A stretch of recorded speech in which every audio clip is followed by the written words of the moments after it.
বন্ধুরা, বিশেষ কিছু কারণে আমি এই ভিডিওটি এআই ভয়েস দিয়ে বর্ণনা করেছি, তাই দয়া করে একটু মানিয়ে নেবেন। কয়েকদিন পর আমি আবার আমার নিজের ভয়েস ওভার নিয়ে ফিরে আসব। আশা করি আপনারা বিষয়টি বুঝতে পেরেছেন। গল্পটি শুরু হয় একজন ব্যক্তিকে নিয়ে যে সম্পূর্ণ অন্ধকারের মধ্যে জেগে ওঠে। সে বিভ্রান্ত এবং অবাক হয়ে ভাবে যে সে কোথায় আছে। প্রথমে সে কিছুই দেখতে পায় না, কিন্তু কিছুক্ষণ পরে সে লক্ষ্য করে যে তার সামনে একটি ক্ষীণ আলো ধীরে ধীরে ফুটে উঠছে। আলোটি আরও উজ্জ্বল হতে থাকে এবং সে বুঝতে পারে এটি একটি ডিমের খোলের ভেতর থেকে আসছে। খোলের একটি অংশ ভেঙে গেছে, যা তাকে বাইরের দিকটা দেখার সুযোগ করে দিচ্ছে। সেই ফাঁক দিয়ে সে বুঝতে পারে যে সে একটি বনের মধ্যে আছে। এটি কেবল তার মনে আরও প্রশ্ন জাগিয়ে তোলে, বিশেষ করে যখন সে বুঝতে পারে যে সে তার শরীর একদমই নাড়াতে পারছে না। সে এই বিষয়ে গভীরভাবে চিন্তা করার আগেই হঠাৎ তার সামনে একটি স্ট্যাটাস স্ক্রিন অবস্থা প্রদর্শনী ভেসে ওঠে। যখন সে এটি পড়ে, সে প্রচণ্ড ধাক্কা খেয়ে জমে যায়, কারণ সেখানে স্পষ্টভাবে লেখা ছিল যে সে একটি ড্রাগনের ডিম। এটি তাকে পুরোপুরি বিভ্রান্ত করে দেয়। এরপর তার স্ট্যাটাস উইন্ডোটি পুরোপুরি খুলে যায় এবং একটি ঐশ্বরিক কণ্ঠস্বর ঘোষণা করে যে এই উইন্ডোটি তার বর্তমান সমস্ত ক্ষমতা এবং সেগুলোর গাণিতিক মান প্রদর্শন করছে, যাতে সেগুলো বোঝা সহজ হয়। এখনও বিভ্রান্ত হয়ে সে সেই ঐশ্বরিক কণ্ঠস্বরের সাথে কথা বলার চেষ্টা করে এবং জানতে চায় যে আসলে কি ঘটছে। তবে কণ্ঠস্বরটি শান্তভাবে উত্তর দেয় যে সে এখনই কিছু ব্যাখ্যা করতে পারবে না, কারণ সে ড্রাগনটি এখনও লেভেল 1-এ আছে। এটি তাকে আরও বিরক্ত করে তোলে। হতাশ হয়ে সে তার শরীর সামান্য ঝাঁকায়, যার ফলে সে যে গাছে বিশ্রাম নিচ্ছিল সেখান থেকে নিচে পড়ে যায়। সে মাটিতে আছাড় খায় এবং অনিয়ন্ত্রিতভাবে পাহাড়ের ঢাল দিয়ে গড়িয়ে পড়তে থাকে, যতক্ষণ না সে একটি নদীতে পৌঁছায়। সেখানে বসে সে বুঝতে পারে যে সে পানির মধ্যে নিজের প্রতিফলন দেখতে পাচ্ছে। যখন সে ঘনিষ্ঠভাবে তাকায়, সে দেখে অবাক হয়ে যায় যে তার প্রতিফলন সত্যিই একটি ড্রাগনের ডিম। তাকে এতটা দিশেহারা দেখে ঐশ্বরিক কণ্ঠস্বরটি কিছুটা নমনীয় হওয়ার সিদ্ধান্ত নেয় এবং অবশেষে তাকে তার পরিস্থিতির একটি সঠিক ব্যাখ্যা দেয়। এটি ব্যাখ্যা করে যে সে সত্যিই একটি ড্রাগনের ডিম, যা এই পৃথিবীতে এফ র্যাঙ্ক দানব হিসেবে শ্রেণীবদ্ধ। যদি তার খোলসটি পুরোপুরি ভেঙে যেত, তবে সে তাৎক্ষণিকভাবে মারা যেত, যার অর্থ হল ওইটুকু ছোট ফুটো করাও তার জন্য অনেক বড় ঝুঁকি ছিল। কণ্ঠস্বরটি আরও ব্যাখ্যা করে যে যদিও ড্রাগন ডিম খাদ্য শৃঙ্খলের একদম নিচে থাকে, তবুও সময়ের সাথে সাথে তাদের ভয়ঙ্কর ড্রাগনে পরিণত হওয়ার সম্ভাবনা থাকে। তবে এটি কেবল তখনই ঘটে যদি তারা যথেষ্ট সময় বেঁচে থাকতে পারে। যেহেতু ড্রাগন ডিম দানবদের কাছে একটি জনপ্রিয় সুস্বাদু খাবার এবং ডিমের কোনো পা নেই, তাই তাদের চলাচলের একমাত্র উপায় হল গড়িয়ে যাওয়া। এসব শোনার পরেও সে পুরোপুরি বুঝতে পারে না তার সাথে কি ঘটছে। এক জায়গায় থাকা খুব বিপজ্জনক মনে করে সে পূর্ণ গতিতে গড়িয়ে দূরে চলে যেতে শুরু করে, যতটা সম্ভব দূরে যাওয়ার চেষ্টা করে। দুর্ভাগ্যবশত এর ফলে সে একটি ছোট পাহাড়ের কিনারা থেকে নিচে পড়ে যায়। ইদানিং সে অনেক বেশি পড়ে যাচ্ছে, আর কারণে সিস্টেম ঘোষণা করে যে তার পতনের প্রতিরোধ ক্ষমতা ফল রেজিস্ট্যান্স লেভেল 1 থেকে বেড়ে 2 হয়েছে। তা সত্ত্বেও পতনের ফলে তার এইচপি কমে যায়, যা তাকে মনে করিয়ে দেয় যে তাকে আরও সাবধান হতে হবে। সে বুঝতে পারে যে সে আহত এবং ক্লান্ত, তাই সুস্থ হওয়ার জন্য সে একটু ঘুমিয়ে নেওয়ার সিদ্ধান্ত নেয়। প্রত্যাশা অনুযায়ী যখন সে জেগে ওঠে, তার এইচপি পুরোপুরি ঠিক হয়ে যায়। এটি তাকে নিশ্চিত করে যে ঘুমালে তার স্বাস্থ্যের বাড়তি পূর্ণ হয়ে যায়, যা এই অদ্ভুত এবং বিপজ্জনক নতুন পৃথিবীতে তাকে অন্তত কিছুটা স্বস্তি দেয়। এরপর সে গড়িয়ে চলতে থাকে এবং মনে মনে ভাবতে থাকে যে সে যখন শেষ পর্যন্ত ডিম ফুটে বের হবে, তখন আসলে কি ঘটবে। সে নিজেকে প্রশ্ন করে যে সে কি একদিন বিশাল কোনো ড্রাগনে পরিণত হবে এবং বেঁচে থাকার জন্য তাকে কি অবিরাম শত্রুদের সাথে লড়াই করতে হবে। চিন্তা করতে করতে সে যখন সামনের দিকে গড়িয়ে যাচ্ছিল, হঠাৎ সে থেমে যায় যখন সে কাছেই একটি বিশাল পোকা লক্ষ্য করে। বিপদের আভাস পেয়ে সে দ্রুত একটি গাছের পেছনে লুকিয়ে পড়ে এবং অবিলম্বে সেটির ওপর তার অ্যাপ্রাইজাল স্কিল মূল্যায়ন দক্ষতা ব্যবহার করে। ফলাফল দেখায় যে প্রাণীটির ডাকনাম ডিম ভক্ষক গিটা, ঠিক যেমন নাম তেমনি কাজ। পোকাটি তাকে লক্ষ্য করার সাথে সাথেই তাৎক্ষণিকভাবে সামনে ঝাঁপিয়ে পড়ে এবং হত্যার উদ্দেশ্যে তাকে তাড়া করতে শুরু করে। সে যত দ্রুত সম্ভব গড়িয়ে পালিয়ে যাওয়ার চেষ্টা করে, কিন্তু সে বুঝতে পারে যে শুধু গড়িয়ে সে চিরকাল পালিয়ে বাঁচতে পারবে না। এভাবে চললে সে শেষ পর্যন্ত ধরা পড়ে যাবে, তাই সে বুঝতে পারে যে তাকে যেকোনোভাবে জয়ী হতে হবে। পোকাটি নির্লসভাবে তাকে একটি পাহাড়ের কিনারা পর্যন্ত তাড়া করে। ঠিক যখন এটি ঝাঁপ দিয়ে তাকে আস্ত গিলে ফেলার চেষ্টা করে, সে শেষ মুহূর্তে তার সর্বশক্তি দিয়ে সরে গিয়ে আক্রমণ এড়িয়ে যায়। সে পোকাটির গায়ে সজোরে ধাক্কা দেয় এবং তাকে পাহাড়ের নিচে ফেলে দিতে সক্ষম হয়। দানবটি নিচের ঢালে পড়ে যায় এবং তাৎক্ষণিকভাবে মারা যায়। এটি তার জীবনের প্রথম যুদ্ধ যা সে জিতেছে। সিস্টেম সাথে সাথে ঘোষণা করে যে সে 12 এক্সপিরিয়েন্স পয়েন্ট ইএক্সপি পেয়েছে এবং এখন লেভেল 5-এ পৌঁছেছে।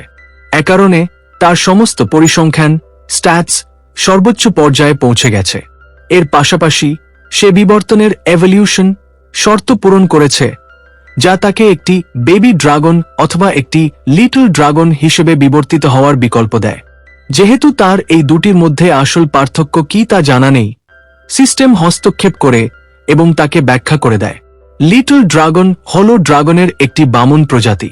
অন্যান্য ড্রাগনের তুলনায় এটি ছোট হলেও পূর্ণ বয়সে এটি একটি ভালুকের চেয়েও বড় হয় এবং এটি তার শক্তিশালী আগুনের নিঃশ্বাসের ফায়ার ব্রেথ আক্রমণের জন্য পরিচিত।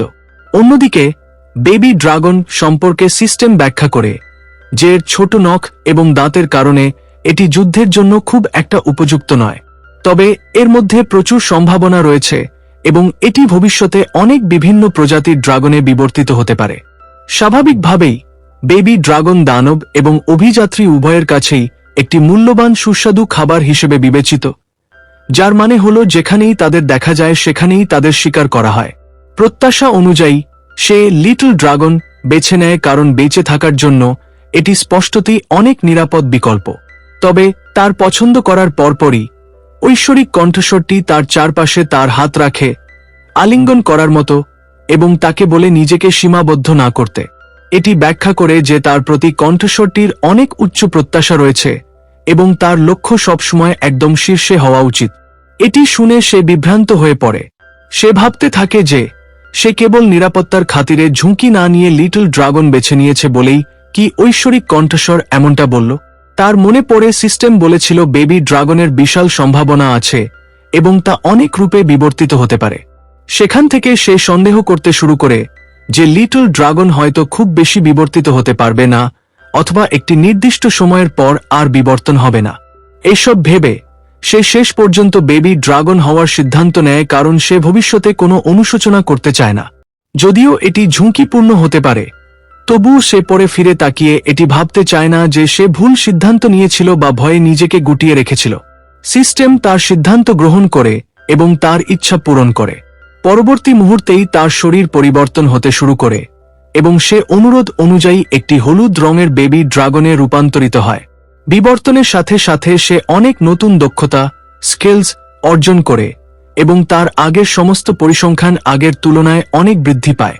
তবে বিবর্তিত হওয়া সত্ত্বেও তার এইচপি এবং এমপি পূর্ণ হয় না, যার মানে হল সে এখনও ক্লান্ত এবং আরও এগিয়ে যাওয়ার আগে তার সঠিক বিশ্রামের প্রয়োজন। এটি বোঝার পরপরই হঠাৎ তার পেট জোরে গর্জন করে ওঠে, যা স্পষ্ট করে দেয় যে তাকে শীঘ্রই কিছু খেতে হবে। সে সেই পোকাটির দিকে তাকায় যাকে সে আগে হারিয়েছিল এবং অবাক হয়ে লক্ষ্য করে যে পোকাটি এখন তার কাছে বেশ সুস্বাদু মনে হচ্ছে। সে বুঝতে পারে যদি সে আরও শক্তিশালী হতে চায় তবে তার প্রোটিন প্রয়োজন, আর সেই চিন্তার সাথে সাথে তার ড্রাগনের সহজাত প্রবৃত্তি জেগে ওঠে। আর দ্বিধা না করে সে পোকাটিকে গোগ্রাসে খেয়ে ফেলে। খাওয়ার পর সে শুয়ে পড়ে এবং ঘুমিয়ে যায়। পরের দিন সকালে যখন সে জেগে ওঠে, এক রাত ভালো ঘুমের পর সে নিজেকে শক্তিশালী এবং সতেজ অনুভব করে। সে তার প্রতিফলন দেখার জন্য নদীর ধারে যায় এবং তখন সে পুরোপুরি স্বীকার করে নেয় যে সে এই পৃথিবীতে পুনর্জন্ম নিয়েছে। তবে তার কাছে যা অদ্ভুত লাগে তা হল তার অতীতের জীবনের কোনো স্মৃতিই তার মনে নেই। সে কে ছিল, কেমন জীবন যাপন করত, এমনকি সে ছেলে ছিল নাকি মেয়ে তাও তার মনে নেই। ঠিক যখন সে এসব ভাবছে, সে ঘুরে দেখে তার পেছনে বেশ কিছু অন্ধকার পোকা ডার্ক ওয়ার্মস রয়েছে। এবার পালিয়ে যাওয়ার পরিবর্তে সে সরাসরি সেগুলোর দিকে তেড়ে যায়। তার নতুন দক্ষতা ব্যবহার করে সে রেকর্ড সময়ের মধ্যে প্রথম দলকে নিশ্চিহ্ন করে দেয়। সে আরও পোকা হারাতে থাকায় আরও অতিরিক্ত দক্ষতা আনলক হতে থাকে, যা লড়াই করাকে আরও সহজ এবং কার্যকর করে তোলে। সবাইকে শেষ করার পর সে আবারও ক্ষুধা অনুভব করে, তবে সে অন্ধকার পোকাগুলো খেতে চায় না, কারণ গতবার সেগুলো খেতে খুব বাজে ছিল। তাই সে কাছেই কিছু মাশরুম দেখতে পায় এবং সেগুলো খাওয়ার সিদ্ধান্ত নেয়। এটি দ্রুতই একটি ভয়াবহ ভুল হিসেবে প্রমাণিত হয়, কারণ সে শীঘ্রই বুঝতে পারে যে মাশরুমগুলো বিষাক্ত ছিল। এর পরিণাম ভোগ করার পর সে দৃঢ়ভাবে সিদ্ধান্ত নেয় যে সে আর কখনো অজানা মাশরুম খাবে না। এই শিক্ষা পাওয়ার পর সে বনের আরও গভীরে যায় আসল শিকার খুঁজতে, কারণ সে সত্যিই আর অন্ধকার পোকা খেয়ে বেঁচে থাকতে চায় না। সে কিছুক্ষণ খোঁজার পর কাছেই একটি ধূসর নেকড়ে দেখতে পায়। যদিও এটি তার চেয়ে বড় ছিল, তবুও সে তার বেবি ব্রেথ এবং ড্রাগন পাঞ্চ ব্যবহার করে সেটিকে হারিয়ে দেয়। আগুন নেকড়েটির চামড়া কিছুটা পুড়িয়ে দেয় এবং ঘ্রাণ নেওয়ার পর সে বুঝতে পারে যে এটার গন্ধ একদম বারবিকিউর মতো। কৌতূহলবশত সে তার বেবি ব্রেথ ব্যবহার করে সেটাকে আরও একটু গ্রিল করে, এবং যখন সে অবশেষে কামড় দেয় সে দেখে যে এটি অত্যন্ত সুস্বাদু। এরপর সে আরও একটি ধূসর নেকড়ের দেখা পায় এবং প্রায় তাৎক্ষণিকভাবে সেটিকে পরাজিত করে। এর ফলে তার লেভেল 25-এর মধ্যে 20-এ পৌঁছে যায়। এর মাধ্যমে সে বুঝতে পারে যে পুনরায় বিবর্তিত হওয়ার আগে তাকে আরও 5টি লেভেল পার করতে হবে। নেকড়েটি মারা যাওয়ার পর সে আগের মতোই সেটি গ্রিল করতে শুরু করে এবং ধীরে ধীরে বুঝতে পারে যে সে ড্রাগন হিসেবে বেঁচে থাকায় অভ্যস্ত হয়ে যাচ্ছে। শিকার করা, যুদ্ধ করা এবং এভাবে খাওয়া তার কাছে স্বাভাবিক হয়ে যাচ্ছে। তবুও যদিও সে শক্তিশালী হচ্ছে, কথা বলার জন্য শুধু ঐশ্বরিক কণ্ঠস্বর থাকাটা তার কাছে খুব একাকী এবং বিরক্তিকর মনে হতে শুরু করে। এ কারণে সে মনে মনে কামনা করতে থাকে যেন তার পাশে নিজের একজন সেরা বন্ধু থাকত। তার সেই ইচ্ছা প্রত্যাশার চেয়ে অনেক দ্রুত পূরণ হয়, কারণ কিছুক্ষণ পরই সে হঠাৎ দূর থেকে কিছু কণ্ঠস্বর শুনতে পায়। তারা যে ভাষায় কথা বলছে সে তার কিছুই বুঝতে পারছে না। তবুও সেগুলো শুনে সে স্বস্তি অনুভব করে, কারণ সে জানে ওই কণ্ঠস্বরগুলো মানুষের। সে দ্রুত একটি গাছের পেছনে লুকায় এবং সাবধানে তাকিয়ে দেখে যে একদল অভিযাত্রী কাছাকাছি আসছে। প্রথমে সে নিজেকে দেখানোর এবং তাদের সাথে কথা বলার কথা ভাবে, কিন্তু তারপর তার মনে পড়ে যে সে একজন ড্রাগন। এ কারণে সে চিন্তা করে যে তারা তাকে দেখার সাথে সাথে আক্রমণ করতে পারে কিনা। তবুও সে ভাবে যেহেতু সে ছোট, নিরীহ এবং কিউট দেখতে, তারা হয়তো তাকে হুমকি হিসেবে দেখবে না। সে এমনকি এটাও ভাবে যে তারা তাকে পোষা প্রাণী হিসেবে রাখতে পারে। এই আশাবাদী চিন্তা নিয়ে সে গাছের পেছন থেকে বেরিয়ে এসে তাদের সামনে দাঁড়ায় এবং কিউট ও নিরীহ হওয়ার অভিনয় করার আপ্রাণ চেষ্টা করে। দুর্ভাগ্যবশত তার পরিকল্পনা পুরোপুরি ব্যর্থ হয়। অভিযাত্রীরা তাকে মোটেও কিউট হিসেবে দেখে না, বরং তারা তাকে কেবল শিকার এবং মূল্যবান মাংস হিসেবে দেখে। কোনো দ্বিধা ছাড়াই দলের নেতা তার তলোয়ার দিয়ে তার বুকে আঘাত করে। ঠিক তার পরেই লোকটি এমন জাদু ব্যবহার করে যা তার পুরো শরীরকে অবশ করে দেয় এবং তার পক্ষে নড়াচড়া করা অসম্ভব করে তোলে। সে মরিয়া হয়ে পালানোর চেষ্টা করে, কিন্তু অবশ হওয়ার কারণে তার শরীর সাড়া দেয় না। সেখানে অসহায়ভাবে পড়ে থেকে সে দেখে অভিযাত্রীরা ধীরে ধীরে তার দিকে এগিয়ে আসছে, স্পষ্টতই তাকে মেরে ফেলার প্রস্তুতি নিচ্ছে। সেই মুহূর্তে সে বুঝতে পারে যে একজন ড্রাগন কখনো মানুষের বন্ধু হতে পারে বলে বিশ্বাস করাটা তার কতটা বোকামি ছিল। এত কিছু সহ্য করার পর এবং বিবর্তন ও বেঁচে থাকার জন্য তার সমস্ত প্রচেষ্টার পর মনে হচ্ছে সবকিছু একটি অর্থহীন এবং নিরর্থক মৃত্যুতে শেষ হতে চলেছে। ঠিক যখন নেতা তার অস্ত্র তোলে এবং শেষ আঘাত করার প্রস্তুতি নেয়, একজন নারী অভিযাত্রী হঠাৎ সামনে এসে তাকে থামিয়ে দেয়। সে বলে যে এত ছোট, কিউট এবং নিরীহ ড্রাগনকে মারার কোনো প্রয়োজন নেই। বিভ্রান্ত হয়ে সে অবাক হয় কেন সে এখনো বেঁচে আছে। কয়েক সেকেন্ড পর সে তার শরীরের মধ্য দিয়ে একটি উষ্ণ অনুভূতি ছড়িয়ে পড়তে অনুভব করে। যখন সে ওপরের দিকে তাকায়, সে বুঝতে পারে যে ওই নারী অভিযাত্রীটি তার ওপর নিরাময় জাদু, হিলিং ম্যাজিক ব্যবহার করছে। সে দ্রুত তার অ্যাপ্রাইজাল স্কিল ব্যবহার করে জানতে পারে যে তার নাম মারিয়া। যদিও তার এমপি কম ছিল, তবুও সে তাকে সুস্থ করার পথ বেছে নেয়। মারিয়া তার সাথে কথা বলতে থাকে এবং কিছুক্ষণ পর সিস্টেম ঘোষণা করে যে সে গ্রিক ভাষার দক্ষতা অর্জন করেছে, যা তাকে মানুষের ভাষা আরও স্পষ্টভাবে বুঝতে সাহায্য করবে যদি সে এর লেভেল বাড়ায়। তবে এই শান্ত এবং সুন্দর মুহূর্তটি বেশিক্ষণ স্থায়ী হয় না। হঠাৎ সামনে থেকে জোরে চিৎকার শোনা যায়। মারিয়া তাৎক্ষণিকভাবে কণ্ঠস্বরগুলো তার সঙ্গীদের বলে চিনতে পারে এবং চিন্তা না করেই সে তাদের সাহায্য করার জন্য সামনে দৌড়ে যায়। সে যাওয়ার আগেই ড্রাগনটি তার হাত ধরে এবং তাকে থামার জন্য মরিয়া হয়ে সংকেত দেয়। তাকে সতর্ক করে যে সামনে যা আছে তা তার একা মোকাবিলা করার জন্য অত্যন্ত বিপজ্জনক। তা সত্ত্বেও মারিয়া নিজেকে ছাড়িয়ে নিয়ে দৌড়ে চলে যায় এবং তাকে পেছনে ফেলে রেখে যায়। সে বুঝতে পারে যে যে মেয়েটি তার জীবন বাঁচিয়েছে সে বিপদে থাকা অবস্থায় সে চুপচাপ দাঁড়িয়ে থাকতে পারে না। সাহস সঞ্চয় করে সে নিজেকে নড়াচড়া করতে বাধ্য করে এবং তার পেছনে ছুটে যায়। যখন সে শেষ পর্যন্ত ঘটনাস্থলে পৌঁছায় তার ভয় আরও বেড়ে যায় যখন সে দেখে তারা কোন দানবের সাথে লড়াই করছে। এটি একটি রক ড্রাগন, একটি সি র্যাঙ্ক দানব। বিষয়টিকে আরও খারাপ করার জন্য সেটির 193 জিপি আছে, যার মানে হল সেটিকে হারাতে প্রচুর ক্ষতির সম্মুখীন হতে হবে। মারিয়া ইতোমধ্যে দানবটির দ্বারা আহত হয়েছে এবং সে যখন তাকে ডাক দেয় রক ড্রাগনটি তার মনোযোগ সরিয়ে ড্রাগনটির দিকে ঘোরে।